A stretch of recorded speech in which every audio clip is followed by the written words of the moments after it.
Hi there everyone, my name is Amanda Silver Sister and welcome back to my YouTube channel. If you are brand new here, please hit that subscribe button. I really love having new subscribers obviously, and you'll get notified of any new videos that I do, which is actually great.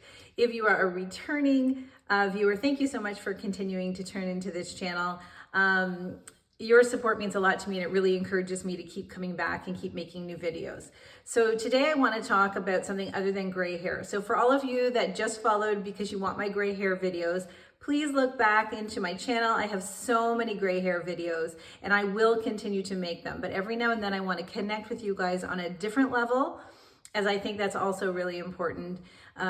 Generally, this group of women who follow me are a mature group of women, and I think we have so much we've dealt with in life. And I think what I've learned from my gray hair journey is normalizing the process of gray hair really helps other women to normalize it. And I think there are some things in my own life, I might not delve into specifics on all of them, but that if I normalize them, that it might help some of you to also do that. So I'm going to venture out into a little bit more vulnerable place on this channel, and hopefully it resonates with you guys and it helps you.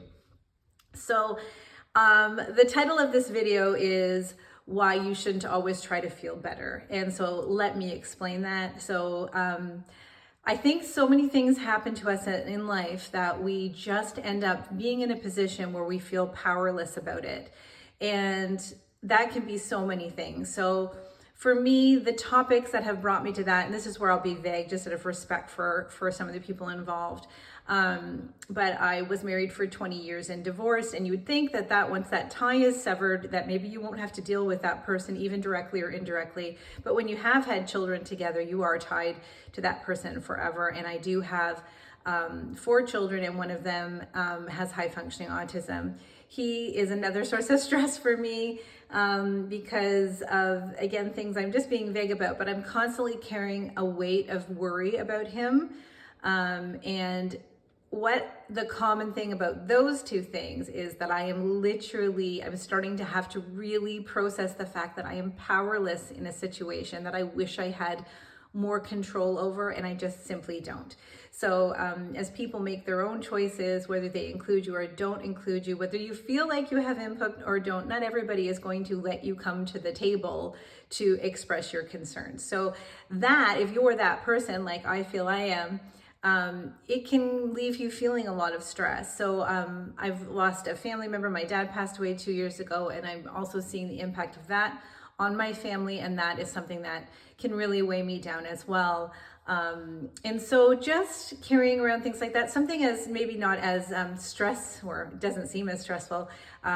We bought a new house. We have yet to sell this one. I can't wait to show you guys the new house. I bought something so cool for it. So I'll show you guys that as we go on in the videos, not today, but another video. So anyways, whether those are just my example. Those are some stress. Oh, I was in Emerge for the last 2 nights with my husband. So he is a cancer survivor of colorectal cancer.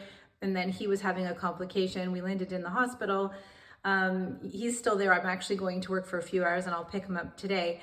Luckily, we were able to avoid surgery, but if surgery does ever happen for my husband, it will be a very dangerous surgery. So again, very, very stressful. But at the same time as I'm dealing with all of that, the parallel in my life is I just bought a gorgeous house. I'm really excited about it. I've started a new job. I really like it. I find a lot of meaning in it. We just had a grandson a month ago, and any day now, like any day, we're going to have another granddaughter.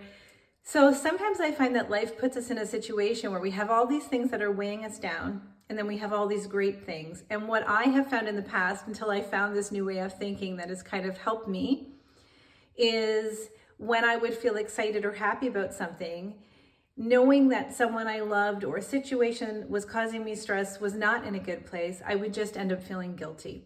And so I would feel like that joy that I was feeling maybe was doing a disservice to this grief or this worry or this thing that I was carrying. And I was really struggling a lot with that. And how do I deal with having all this bad things or this worrisome things and all these really good things at the same time? And then I heard this quote by Peter Crone. I highly recommend that you follow him. I follow him over on Instagram. He says so many nice, lovely things that really get me thinking. He was orphaned at a young age, and he just has all these insightful things. He's also a little easy on the eyes, ladies, so I suggest you follow him. So anyways, what he said was, we need to stop trying to feel better, and we need to start getting better at feeling. And that was just an aha moment for me, because it has shown me that I can live with these parallel emotions. So I can live with sad and happy. I can live with worry and excitement. I can just live with all of these things if I get better at learning how to feel them all. So instead of feeling like the sadness becomes overwhelming and that's all I can think about and all I can focus on, I can take out that sadness and that worry for a while, and I can be like, I am really worried about this, and I wish I could do something, but right now I'm powerless to do it. This is okay. But I'm also feeling super excited that I'm going to get to hold a new baby in my arms in a couple days, and that's really exciting and such a privilege to be a part of a new person's life, because that's just an exciting experience. So what I'm learning is one feeling does not have to negate the other. One feeling does not have to be more powerful, but I need to get better at feeling instead of always trying to feel better. What I was finding when I was spending my time trying to feel better, what was happening was I was repressing my feelings.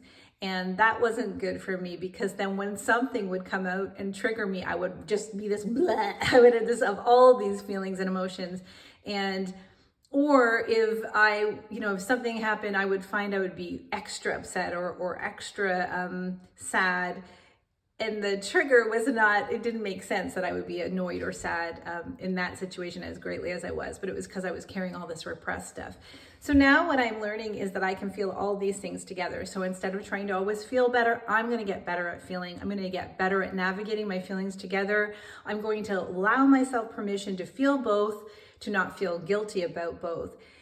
And the biggest takeaway that I have, if this video is resonating with you, no matter what you're going through, a couple things, is that you deserve to feel happy. No matter what, you deserve to have periods of happiness in your life, even if there are things that don't always seem happy. The other thing that has been really freeing for me in life is to realize that you may be the villain in somebody else's story, and that's okay. I don't mind anymore being the villain in someone else's story, because I don't give them any power as to how they think or view me. So if you are wrong, feel like someone is making you feel that you've wronged, you don't think that you have.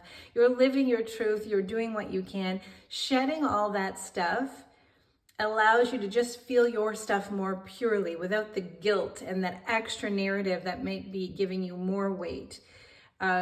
You're allowed to feel, you're allowed to have big feelings, even if people aren't letting you show up at the table for them. And it's okay that, here's an example. So my dad passed away 2 years ago, and yet, we have this new grandson who came a month ago. So that those 2 dates, the anniversary of my dad's death, and that came really close together. It's okay. And actually, my anniversary of meeting my husband, is another example, is the exact date that my dad died. So it's okay to get to a point where you're sad of the loss of your dad, but also I'm going to celebrate the life I have with my husband and how fortunate I was to get to meet him on that day. So that's just an example. So tell me what you think.